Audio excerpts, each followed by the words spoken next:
I never grew up with educators that looked like myself. I always knew that wisdom was a powerful tool, but I also know that oftentimes we neglect it because of who it comes from. Facts. It's not necessarily just about being a king, it's more so about becoming a kingmaker.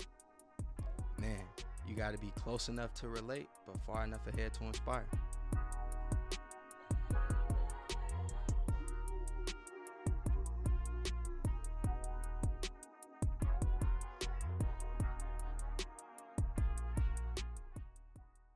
To open up today's conversation, bro, I was watching something and it really had me thinking. I'm like, man, this is a dope topic of conversation. So I want to bring this to you. Um, Okay, okay. so the premise was basically uh, gratitude turns everything you have into enough. So it says Mm. gratitude changes everything you have into enough. Um, what comes to mind when you hear that? Today we had the opportunity to engage with some young men who were incarcerated. We Okay. actually engaged with some youth in the detention center.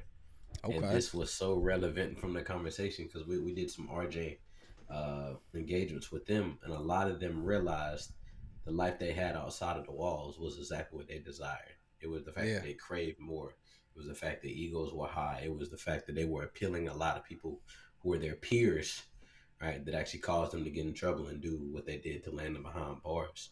But the main thing that all of them talked about was a motivating factor for them for getting out was family, Yeah. right? And that was their why. That was the enough element for them, and they all Yeah. talked about how much more intentional they would be with their family upon getting out. So for me, um, what I got from it is appreciate the little things in life and don't let them be overshadowed by a lot of things that we desire that we haven't attained just yet. No, that's real, man. As I was listening to the guys have a conversation about this, it made me think, and I think I said this on the pod a little while ago, but it's like Mm-hmm. God won't bless a full warehouse. Like it is Mm-hmm. impossible for Him to give you more if you aren't a steward of what you already have. And so I 100%. think, for me, when we talk about being grateful for what you have, well, gratitude turning what you have into enough, it is understanding that we honestly have more than we need. It's about wants, kind of what you alluded to. Um, Mm-hmm. I think yeah, that boils down to a conversation we've had. It's like, are you in the midst of maintaining or obtaining, right?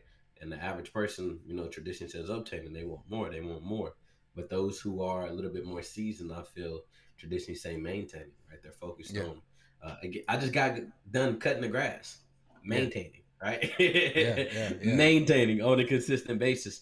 But this also goes hand in hand with something Wes and I were chopping up, and I know he was a guest on our podcast. We said the U.S. is socially problem oriented and solution oriented from a capitalist perspective, yeah, right?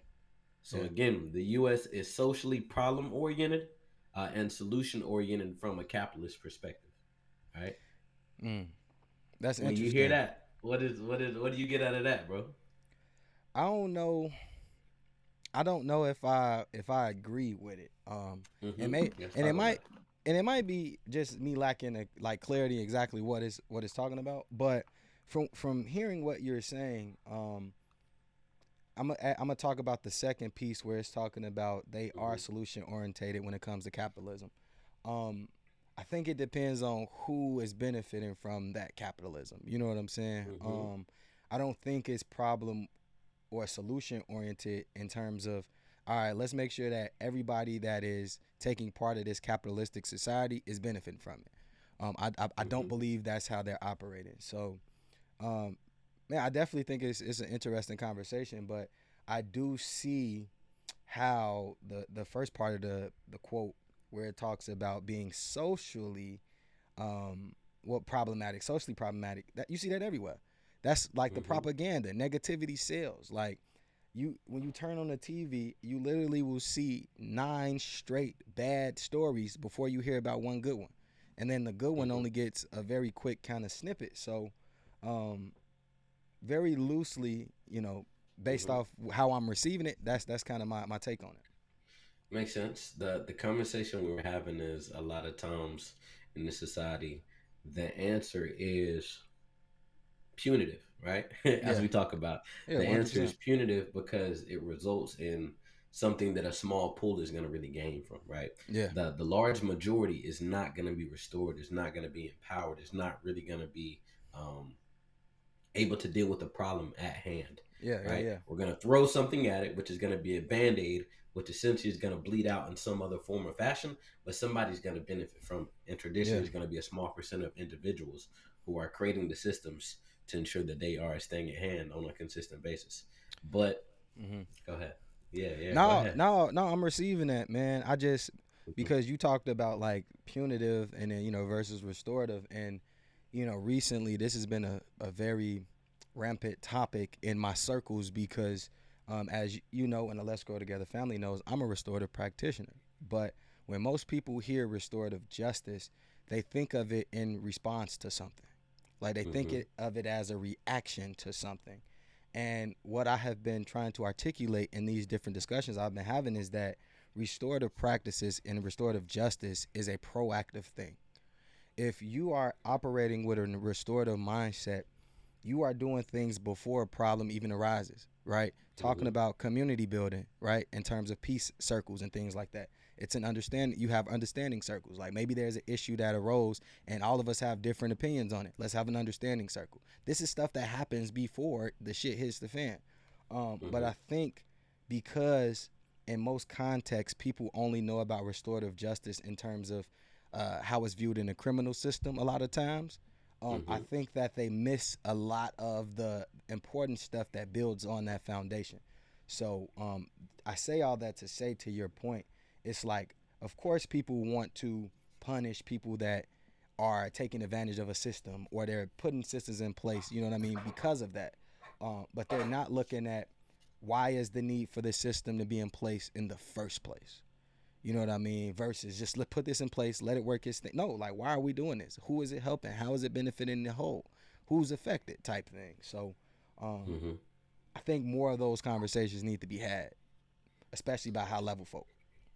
Yeah, nah, definitely, definitely. Again, though, I don't think it always gets to their attention until it's problematic, right? Until it's on the other side as well, too, because it's not like they're walking in their shoes of the Yeah, youngins on a day-to-day basis.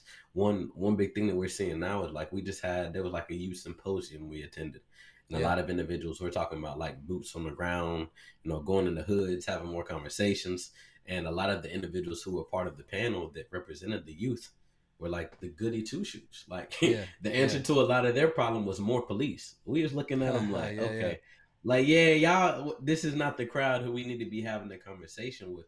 But again, I think that's relevant to the comment which you made. Oftentimes, the individuals who are really impacted aren't necessarily being seated at the table to have their yes, voice heard out. So somebody, making assumptions or just operating from a perspective that is really irrelevant to the conversation at play, making these yeah, decisions as well.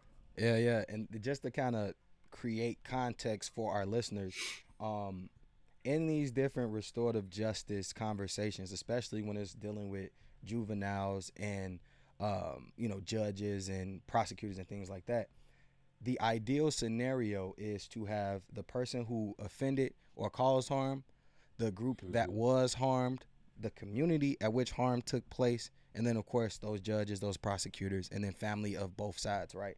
And the reason that you want to have this kind of encompassing group is because, just like you said, how can I have a conversation about harm was caused, but not have all the interested parties present, right? Because yeah, this guy may have went and robbed this liquor store, right? And if I only look at that black and white scenario, he committed a crime. But if we invite some other elements into it, right, to understand why did you feel the need to go rob this liquor store, right? He may tell us, man, no matter what, I'm an ex-con. I've tried to get jobs. I tried to go to trade school. I don't have the money. My kid ran out of formula. Don't have diapers. So I felt that the the easiest way for me to get this was to go and rob this place, right?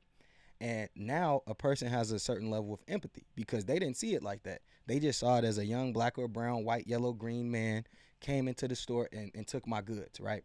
But now because there's a level of understanding and compassion that has been built, Not saying that what he did wasn't wrong, because stealing is definitely wrong.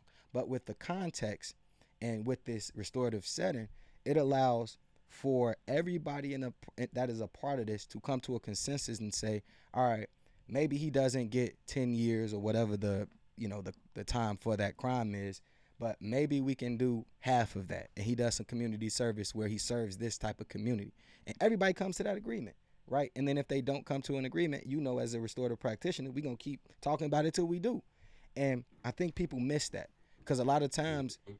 when the crime happens, you go to the judge and the judge has all the power. You know what I'm Mhm. saying? The judge, you give him the evidence, he listens to it, the jury, you know what I'm saying? They listen to it and then they convict. But I feel as though you really miss out on a significant piece, which is humanizing everybody that's a part of this. You said it. You said it. The humanistic element is oftentimes missed out on when you're just looking at somebody as a statistic or just a felon or a label associated with them. Even today, in the conversation we had the CEOs who were actually around the circle on the outskirts. They didn't participate, but they were very present. And one of the young men, man, today we learned he had 26 siblings. Mm, 26 siblings. And he was the oldest trying to provide for them, right? There mm, was a whole lot more empathy that came from the CEOs now understanding the scenario in which he was in. And the young man was so mature that he actually told them that he was appreciative that he was in there and that they were present with him as well. Because yeah, there's a scenario that just involved one of his friends that he knew he would have been a part of had he had been out, right? And yeah, for him to be mature enough to say, yeah, this is my third time in here, but you know what? I appreciate y'all being present. And I'm glad that I'm here at this moment because this would have added on more time when I'm getting mm-hmm, ready to get released, right? And yeah, that was kind of like a aha moment for everybody there to be like, okay, we understand the role in which we play, but we don't understand that this is deeper than just a job. And we do facts. understand that we all have the ability to really impact this young man's life for the better. Yeah, man. And the most ironic piece is that I truly believe all of us know exactly what we should be doing. We just don't Mm-hmm. believe we have the tools, the wherewithal, the resources to do the thing. A lot of Mm-hmm. us know that. I was reading something as I was just sharpening my facilitation skills, and he was talking about this guy that put self control as a value. And as they were going around the circle and they were asking questions, they asked a question that triggered him. But because he remembered that a value that he put in the space to respect the rest of the people in the space was self control, he Mm-hmm. verbalized and said, yo, like that really would have triggered me. But because I said I value self control, I wanted to stand on that so that I can keep the safe space. I mean, Mm-hmm. the space safe. Yeah, yeah. And what's interesting is that I feel as though our young people don't feel as though they have a safe space to come and articulate these things. Mm-hmm. Like they Mm-hmm. don't feel as though they have a listening ear that they can tell their problems to. You said it. You know what I'm Mm-hmm. saying? And the Mm-hmm. sad part is they do. They got you and me. They got other people in their communities that are doing the work and that really truly care about them. The problem is we're so used to the punitive response to things that when somebody is coming being restorative, we look at it like, nah, this can't be real. I don't understand what's that, like what's going on with dude. Why is he so, you know what I mean? So it's tough. It's tough. But I also think, because I said this to somebody last night, I was doing a consultant call. I was helping a client, and I said to him, I don't feel as though I should always be the teacher in life. I feel like Mm-hmm. life is going to teach you enough. The problem that I see with a lot of young people and some of my clients is that when life is teaching them the lesson, they aren't learning it. They're ignoring the sign when it's right in their face. So I want to pivot to another kind of quote that I saw, and I know you're gonna really like this. If you knew you were only 30 failures away from where you wanted to be, how fast would you try and fail? Man, bro, that takes me back to being online, bro. I ain't even gonna lie to you. Um, there was a poem, "Don't Quit," that we used to always spit, Yeah. and the end of it goes something along the lines of, um, "Hey, learn too late as the night slip down. How close you been to that golden crown. So don't give up when your heart is hit. It's when things seem off when you must not quit. Don't quit." So, and again, it's been a while, so forgive me, Yeah, Greeks. yeah, yeah. but something along the lines, and essentially it Mm-hmm. says oftentimes people give up when they're that close to getting that victory and conquering as well too. So really, just stay down, or lay down. Essentially, is really the mentality that myself and my squad has always embodied. Because essentially, it's that call that you don't pick up that you reflect on and like, damn, I wish I would have been present for, right? Yep. Damn, that could have been a game changer right then and there. And that's something I've always really held on to. And even reflecting and having a lot of conversations with like, and I got this peer, Jake. Yeah. we Yeah. went to we went to elementary, middle school, and high school together. And literally, he was kind of like the little scrawny little scrub in the corner. But him and my mom knew each other, so I always kind of took him under my wing. Yeah. And bro, even to this day, like 20, 25 years later, bro will call me and he'll be like, yo, I remember when you did XYZ for me. And for me, it was just like, don't overlook the little guy. You know what I'm saying? And maybe it Yeah. was well, it was due to the relationship him and my mom had. Because traditionally, I probably would have. It wouldn't really meant too much. But for him to still be able to reflect on that and Yeah. state and speak on how much it impacted him, I think that's just a tangible example of just the don't forget the little guy and don't overlook the blessing that you could be to the next. For sure, man. When I think about, if you were only 30 failures away from where you wanted to be, how quickly would you want to fail? I think about, and it's funny because I said this to somebody today, and I said, people try to avoid pain rather than Mm, learning from the pain and like then mm, growing from it. And we know, man, you learn more from those hard moments than you do from when things are easy. You learn more 100%. from the losses that you have than you do from winning, right? Because you don't want to know that feeling of defeat. So you like, all right, let me adjust, let me maneuver, right? But if you avoid the pain, if you avoid the adversity, you avoid the failure, you miss out on the lesson that is dropping, right? So if you continuously win, or if you never even start, it's like, dang, how do you get better? How do you improve? How do we go out and do the thing that we want to do? You really can't because you've never given yourself a true opportunity. But if I Mm-hmm. knew I was only 30 failures away, I'm talking about I'm about to start failing right now. Like I'm about to go, you know what I mean? So it's just super important. Um, yeah, Mm-hmm. Pivots and iterations. Again, we talked about it briefly, but in my recent entrepreneurship class, that was the bulk of what I got from it. That was a lot of my takeaways.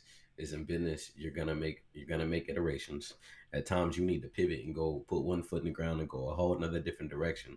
But ultimately, you have to stay steadfast in the midst of your journey, regardless, because you bust your ass to be here. Right? We ain't yep, starting from scratch. We ain't throwing this out. We just need to make a few tweaks and alterations. And honestly, bro, I know you see it day to day in everything in which we do, right? yeah, We get facts. feedback from the youngest consistently. Cool. All right, they ain't like that. Let's chop that up. Let's Yeah, make a new iteration. Let's make an yeah, adjustment. And again, even our game plan, bro, we go into a space designed to do one thing, and something shifts, and we gotta adjust on the fly to make the yeah. most out of it. Bro, my pop's 67th birthday was yesterday, man. Okay, And okay, man. bro, You got to tell pops I said happy birthday, man. Bro, got to. But bro, we literally talked for like an hour 45 on the phone, bro. And I ain't done that since like college days. Bro, Yeah, when I tell you my dad told me the stories about when him and my mom met. Dude told me stories about how him and my uncle was best friends back in the day running the streets. Bro told me like how the things he used to do in high school, getting in trouble. yeah, Like, bro, when I tell you story time, when you give elders time. And literally about 3 times throughout the conversation, he like, man, I ain't trying to hold you. I know you gotta go. I said, Pops, it's your day. I made yeah, time. yeah, You know what I'm saying? Like, my energy is here for you. And even in the midst, man, I found myself like getting ready to answer an email, and I tell myself like, nah, bro, put it down. And literally put my joint on do not disturb, and literally just locked in on my pops. But yeah, when I tell you, I got so much wisdom, so much yeah, story, and bro, I never heard these in 29 years of my yeah, life, bro. I'm yeah, like, yeah, pop, like this is all I need to give to you to hear all this, yeah, bro. When I tell you, my heart was so full, and I just told him, man, how appreciative I was that he was present. yeah, Because as I talked to all these kids, as I talked to like my brothers, my right hand, my left hand, but they didn't have present fathers in their life, and even in the yeah, midst of the adversities that happened, he remained there. And yeah. again, that was just so much I was appreciative for. I think I told you he had a brain surgery, man. And I remember in the Mm, midst of like really prepping to like for him to transition and pass away, given mm, the you the man of the house to my little brother and everything, he survived. So yeah, for me, bro, I really feel like this is my second chance with my father. So I'm so much more intentional. I'm so much more present. I'm so much more thankful. And bro, our relationship has thrived since then, man. And we really just bigged each other up, man. You should have heard how many flowers was exchanged, and Yeah. bro, it was beautiful. It was beautiful. Yeah, man. It's bro, I keep it's crazy, man. You already know, man. I be Yeah. trying to build a relationship with my dad, man, but it's me. It's me more than it's anything, man. And I realize that, and it's funny because again, I was just talking about don't ignore the signs and all that stuff, man. I was listening to a podcast, and Inky Johnson, he was talking about how him and his dad recently rekindled their relationship, and he Hmm. was like, he was one of the cats that was like, Inky is one of the cats that would say, growing up, man, I ain't got no regrets. Like, you know what I'm saying? I ain't got no regrets. You know, I live, everything happened the way it was supposed to. Ooh, he said, but no, as me and my dad start to develop this relationship, he said one of the regrets that I have is that I wasn't more fluid with me and my dad's relationship. Like it was like, all right, mom said you was this, you this. Like, oh, you can't come Hmm. during this time. That it is what Yeah. it, like he was like, I wish I would be more fluid. And I started thinking to myself, like, damn, he's expressing exactly how I feel right now. Like, man, I'm just not Mm. being as fluid as I could in this attempt to build a relationship. But part of my issue is I feel like man, I know that heavy is the head that wear the crown. I know that God gives his toughest soldiers the toughest assignments. But like, Hmm. man, knowing all that, man, I'm still human at the end of the day. So it'd be like Hmm. for a dude that basically was not around when I was growing up and I knew exactly who he was. And like it's just hard, bro. It's so hard because I would try to have conversations with him, and in my head I'm like, oh, I'm good. Let's have this conversation. And then he started talking, and I just hear about like how he was moving or he was shaking, and I'm sitting here like, and you couldn't come say what's up. You know what I'm saying? You couldn't come check it out. Like Can you I can couldn't. I can I ask you something, bro? Yeah. Is you and your dad's relationship that might not be up to par? All right, how can I ask this in a better way? Are you willing to make the sacrifice from you and your dad's current relationship for your children to have a relationship with their grandfather?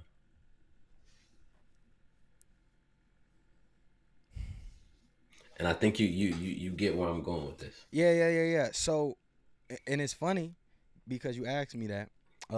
My answer to that is yes. Like, but my heart of hearts is yes. But my initial response, and this is just me being transparent, is there Yeah. was parts of me that was like, I'm good if my kids don't know. You know what I'm saying? I'm Mhm. good if my parents don't come to my wedding. Like, I'm good with because Mhm. and you know because for so much of my life they weren't there, so it's like not like I'm missing anything because you weren't there for a Yeah. lot of other achievements. So I kind of operated with that, but you know what I'm saying, I know that them having a relationship with like at least knowing their grandparent, I want them to have that. um but I was gonna make a point that exactly what you just asked me again on the same podcast. Inky Johnson was talking about how um, one of the things he's most grateful for with him repairing the relationship with his dad is that his son gets to see Mhm. him be a son to his dad. And I'm like, damn, Mm. I've never, in my 30 years of living, bro, I've truly never been a son to my dad. Mm. From my perspective. You know what I'm saying?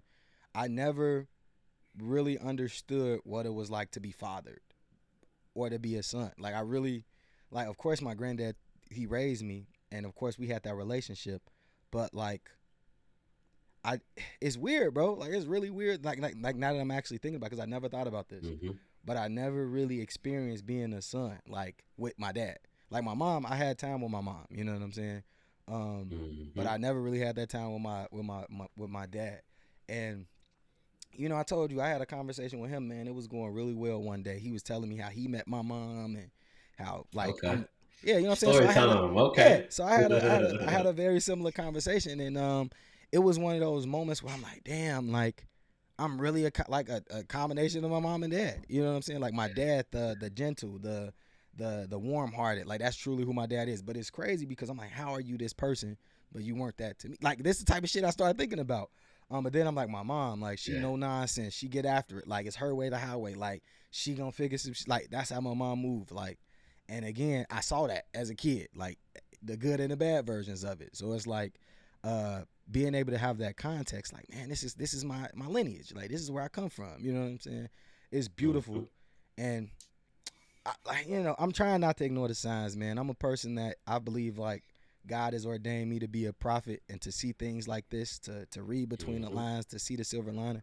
So it's like you saying this to me watching the Inky Johnson podcast, us when we interviewed your guy from True Change. He was telling me Cam, he was telling me about it, man, and it's been something that's been on my heart. But I think the biggest thing is, man, just be a little bit more fluid with how this looks, because I think right now, since the ball is technically in my court, because I'm an adult, I can move. I can really. I'm the one that's moving and shaking. Like if I ain't trying to link with Mm-hmm. him, he ain't got to link with me. So, I think just being more fluid in that, because yeah, I may not want to go to the neighborhood that he's in, but there's a million different ways that I can make this work if I truly wanted to.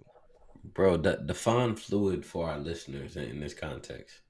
Yeah, man. I just mean like not being so set in my ways that all right, my dad has to be picked up. Like, so I'll give you guys a real life scenario. So my dad, he lives in one of the not so good areas in Chicago, and I say not so good intentional because I believe that there is good in every place. But I just Mm-hmm. understand that the that's a hood. That's one of the neighborhoods. I grew up over there. And a lot of my friends have died. You know what I'm saying, on that block, and the block right behind it. And I grew up being a part of some of those uh, engagements. You know what I'm saying? Whether it was I was over my cousin's house, we was hanging with certain folks. You know what I'm saying? So guilty by association in a lot of situations, right? And so, and I look exactly like my family. Like we all look just alike. So if I come over there, folks might be like, "Oh, is that?" And anything can happen. So because I want to avoid that, and y'all know my philosophy, I'm not gonna carry a firearm because I don't feel safe. I'm just not gonna go to the place I don't feel safe. Y'all know my philosophy, man. Mm-hmm. So Mm-hmm. that's really the big thing. So when I say being fluid in that, me being strict and being who I am, it's like, all right, you got to come see me. All right, we got to meet at this place at this time and do this. Like I hear what you saying, but you had 30 years to figure this out and come, check, see what I had going on. But for me being more fluid, it's like, listen, if you want the relationship, allow that relationship to be the most important thing. All the other stuff is fluff, right? And this is where I go back earlier when I talked about, is it ego or is it me just really not liking this person or what's going on? The real reality is that it's pride and ego in this case, because I can Mm-hmm. identify that. I just ain't been fluid. And to be honest, I am in a position to do and be exactly what my dad needs as a restorative practitioner. You know what I'm Mm. saying? Like I'm literally Mm. equipped to help my dad with everything that he's dealing with, right? Because something that I learned, and I think this is where my level up moment is gonna come, because I was reading somewhere it says your purpose in life is to help people overcome the affliction that you overcame. So to make that make sense, right now the affliction is this relationship with my parents. Not Mm-hmm. saying that that will be solely what my purpose is, but I understand what it's like to build a self image, but then have that self image crushed when reality starts to hit. Because you start talking to your dad and you start talking to your mom, you like, damn, I'm not who I thought I was, or I am who I thought I was. And it scares you more because you see that the two people you've been avoiding your whole life, that's how you got who you are. You know what I'm Mm-hmm. saying? Especially when you've been saying you standing on your own. Uh, so that's what we mean by fluid. It's like not allowing things to happen and not being feeling as though you have to control every component of it. Being malleable, being like water, right? Moving and Facts. adjusting accordingly, and Yeah. playing that liaison, right, in the midst Yeah. of everybody else. And it's kind of crazy because, right, sometimes that shit suck, bro. Right, when we prioritize other people like that, that shit sucks, bro. That shit is not Yeah. comfortable. That shit is not. Yeah. I can completely understand, but Yeah. if not you, then who, bro? And that's Yeah. Carl tells me that shit every single day, every time I talk to him, Yeah. man. But again, I do find anytime I reflect and realize it's bigger than me, then it helps me make the decision at that point in time. It really minimizes my ego, right? Yeah. Or especially in that specific moment. And it sounds like, bro, you already got the answer. Like hearing Facts. you talk through it, bro, you Yeah. already know how to move. Yeah, I said You already earlier, know what most you should people. do. I Yeah. said earlier, most people do. I was like, to be honest, most people know exactly what they need to do. The problem is the belief, and also removing an out, like removing the need for an outcome. You know what I'm saying? Like, because I ain't gonna lie, like I definitely be going into this with this mind state, like he needs to tell me this. He needs to, So yeah. so outcome, yes, but expectation, I think might be a better word as well too in this specific case. I mean, both. Like Mm-hmm. you need to again be fluid with Mm-hmm. your expectation. Like, cause yeah, you're gonna have an expectation of how this will go, and the outcome could be the relationship. It could be boundaries. It could be an understand. Like, it could be a lot of things. So when I say Mm-hmm. outcome, I just want to remove that because again, like I said, if the most important thing is the connection, the relationship, the understanding on a deeper level, then all of that other stuff is just icing on the cake. But I think Mm-hmm. my battle and my journey or hurdle to overcome is why do I feel so much contrast with the conversation? You know what I'm saying? Like, why do I feel so uh like not even hesitant? Because I could talk to him, but it's like sometimes he'll say, "Man, come see me," and it triggers me. You know what I'm saying? And I'm like, Mm-hmm. and it's like, bro, you talking about come see you ain't come. You know, I always go back to that. Like, you didn't come see me, but Yeah. I Yeah. want to pivot because this is a very good time to pivot, especially what I'm talking about. I want to talk about grace and mercy. Mm. How do you define grace, and then we can talk about mercy after that. I think a synonym is forgiveness, right?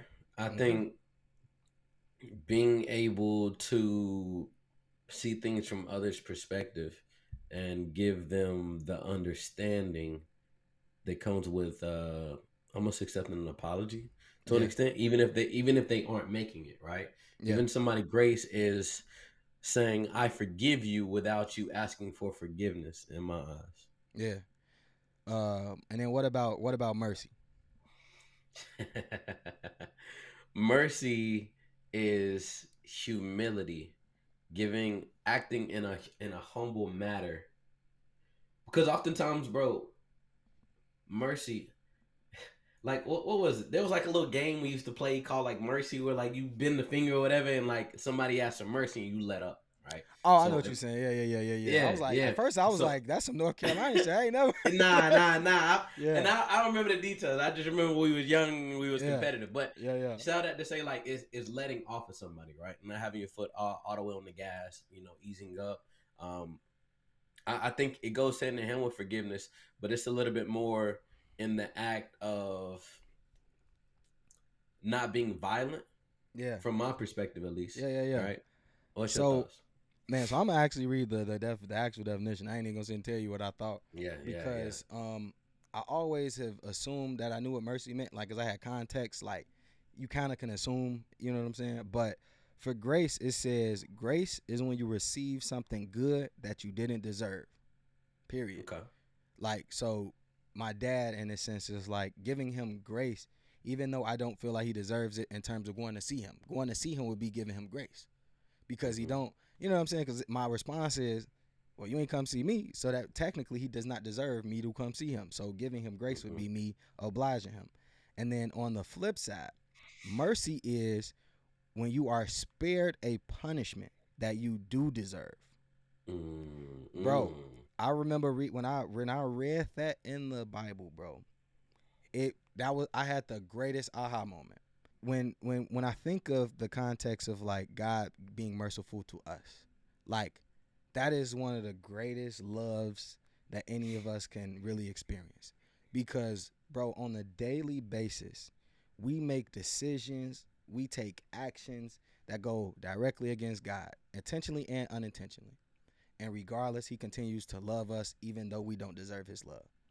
That it, bro. And when I think of that in terms of like my human relationships, like my dad thing, I'm like, bro, who am I? Like, who am I? Like, yeah, I might perceive wrong. Like, it may be some perceived wrongs that my dad did or some he did, right? But it's like if God can have mercy on me and everybody else in the world, and as many of us, it's several billion of us, and I can't do this for one or two people, bro, who am I? You know what I'm saying? Um, so that's what I think of when I think of mercy and grace. To your point though, we also don't always have the full picture of the story as well too, right? We That's don't real. always give time. Again, kind of how we talked about with the parole officer, the POs, and the That's true. individuals, behind bars, right? There's a lot of misconceptions being at play. When egos and pride are, it's I'm knucking, you bucking, and now we at war in the midst of it. But Yeah. really, you just trying to go home. You just trying to get paid to make a living, and I'm just trying to get out of here because I don't want to be here and I miss my family. Right? There's a lot of misconceptions. What you just said remind me. I took Avery to get her eyeglasses today, so I Okay. picked up early from school. We having a conversation, everything smooth. In the midst of arriving at the location, there was this older white lady who really took a liking to Avery. I don't know what Yeah, it is yeah, with yeah, older women, bro. They love Avery. She kept talking to her, kept engaging with her. I was kind of like, stay over there. But you know what I'm saying? I let the energy vibe. And there was this older black woman who kept staring at me. So I was just like, you good, ma'am? Everything all right? Do I know you? And she was just like, I would just admire you and your daughter. And she was like, are you a Christian? I said, yes, ma'am. Why do you ask? Right? I always yeah, lean into that when you say that. And what she was saying is, how your daughter is laying because Avery was laying down on me, like while we were sitting on this little bench, and she was like, "How your daughter is laying on you? She's comfortable, she's vulnerable, but she isn't. She doesn't have her head on the swivel because she's leaning into the process." She yeah, said, "I just had an epiphany. God desires to do the same thing for us, right? In the midst of everything going on around you." Sometimes we just need to lean into God and understand that He got it, and it's out of yeah, our control at the end of yeah, the day. And for me, it was kind of like an aha moment too. Like, damn, like, bro, I actually wrote a poem about that. Like, yeah, I understand what you're saying, yeah, and yeah, it was just relieving to hear somebody else see things from that perspective. And and then I asked her. I said, well, if you don't mind me asking, what do you think this generation is missing today? Like, how can we solve a lot of these problems? And she was like, love, right? The same yep, way that He loves you unconditionally, unfiltered, regardless of what you do. The yep, same way you love that baby girl, regardless of what she does.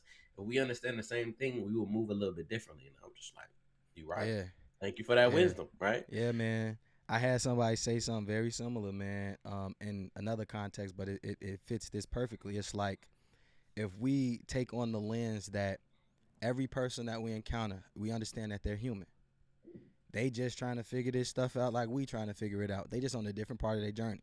But if we can give them the grace that we would like to be given in most Mm-hmm. situations, Mm-hmm. everything will work itself out, man. That's why I say, man, if you focus on the relationships first, everything else will fall in line. Bro, I cannot make this up. I said, man, if young people, if I can instill any lesson into any young person or anybody I come in contact with, focus on being a good person first. And then I guarantee you, doors will open, opportunities will come your way. But if you focus on your craft first, give you an example. If you're a basketball player, if you're an artist, if you are a dentist, if you're a doctor, whatever it is you want to do, if you only focus on that thing, but you're a shitty person, people will not want to come be around you. People will not want to do business with you. People will look at you like a shyster, you're shady, whatever it is. So like focus on being a good person and compound that with the skills that you want to obtain. But like be a good person at the end of the day. And being a good person is treating people how you want to be treated. Mm-hmm. And all the interviews I've done and all the exchanges of energy I've done, energy is the number one thing I look for. And I tell my team all the time, I don't care who it is. If the energy does not align, we is not doing business with them, point blank period. So to Facts. your point, um, definitely think that's something people should really marinate on ultimately. You need to be a good person first. You need to be Yep. able to stand on your morals, your values. How can you relate? How can you empower others? And ultimately, like, what do people say when you leave the room? Right? What is your brand? That was one thing in the midst of moving up leadership. All my managers were like, "Man, go ask like 10 of your peers like what they think about you. Like, what would they say? How would they describe you to somebody else? What is your brand?" And that really is like was the main determining factor if you would be a good leader. Ultimately, outside of the sales skills, the acumen, all those different elements, that was the number one thing that we always focused on. And I see that just across the board, man. So now that's a really good point, bro. For sure, man. So, hey, a little homework for y'all. Let's grow together, family, man. Go ask. 10 of your closest friends, like what do they think about you? And don't take that so personally. Take it as information. But if several of them are saying the same thing and it's not something that you like, use that as information for you to change and adjust that. Because listen, I believe it was our last guest. He said, if you can't change your friends, change your friends. Like, and I mean that in the best way. But hey, we appreciate y'all for tuning in with us. Let's grow together, family, man. Until next time, peace out. Trying to find me a balance in life. Why I'm still trying to gamble with life. Wanna be great, it gotta come with a price. Gotta watch what you ask for. I strive for these moments in life. I'm still learning and giving advice. I try carrying the weight of the world. See, I saw when I was losing myself. I had to catch my breath. Nobody got you like you got yourself. So it's important for you to know who you are. Cause in the dark you gotta fight with your heart. Even if your heart broken apart. But they still gon' judge me. So tell me how that's been here for me. I had to see that everybody didn't love me like everybody ain't for me. I took chances just to see for myself. Cause for the longest I've been hurting myself. Trying to blame someone else. I stand on it, don't regret what I did. Cause I can live that my intentions were real. My heart just needed to heal. Gotta get back to loving myself and trusting myself and better my health. Nobody loves you like you loving yourself. You gotta know who you are. Gotta get back to loving myself and trusting myself and better my health. Nobody